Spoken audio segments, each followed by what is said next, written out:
আজকে একটা কেকের অর্ডার ছিল, তার জন্য আমি চলে গেছিলাম বাবার ওই বাড়িতে। তো কেকের অর্ধেকটা মোটামুটি কমপ্লিট করা হয়ে গেছে। আর এদিকে দেখো মা বসেছে তালের কিছু একটা প্রিপারেশন করবে, তালের বড়া না তালের ক্ষীর করে দেখা যাক। তো কেকের ডেকোরেশন পুরোপুরি প্রায় কমপ্লিট হয়ে গেছে। আর রাত্রেবেলা দেখো বাবা একটা রোল অর্ডার করেছিল, যেটা কিনা চিলি চিকেন রোল। এটা একটু নতুনত্ব, 70 টাকা করে পিস নিয়েছিল। আর দেখো আমিত্তি নিয়ে এসেছিলো, তো রাত্রেবেলা এটাই খাওয়া দাওয়া হলো। আর পরের দিন দেখো কেকটা রেডি করা হয়ে গেছে। আর ও দোকান থেকে আর কি ফ্রাইড মোমো নিয়ে এসেছে।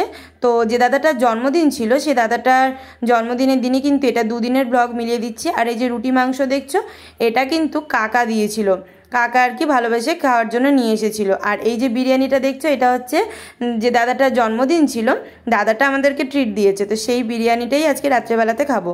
তো ভাইয়ের জন্যও পাঠিয়েছিল, তো ভাইও ছিল আজকে আমাদের বাড়িতে। আর এই দেখো কি ইয়ার্কি ঠাট্টা হচ্ছে, তো ওকে আজকে রাত্রে থেকেই যেতে বললাম। আর যা গান করছিল, আর এই যে গেঞ্জিটা পরেছে এটা হচ্ছে ওর গেঞ্জি, আর ওটা তো ওর ঢিলাই হবে, তো সেটা নিয়ে ভীষণ হাসাহাসি হচ্ছিল। আর গান করে একটা এমন গান করছিল, সেটা আর কি পাবলিকলি নাই দিলাম, আর সেটা দিয়ে নাচানাচি করছিল। যাই হোক, রাত্রেবেলা এরকম আড্ডা ফাড্ডা মেরে আর কি ইয়ার্কি টিয়ার্কি হয়ে তারপরে ঘুম দিয়েছি। তো ছোট্ট মতো এই ব্লগটা তোমাদের কেমন লাগলো অবশ্যই কমেন্ট বক্সে জানিও। আর ভালো লেগে থাকলে প্লিজ আমার পেজটিকে ফলো করে আমার পাশে থেকো। টাটা।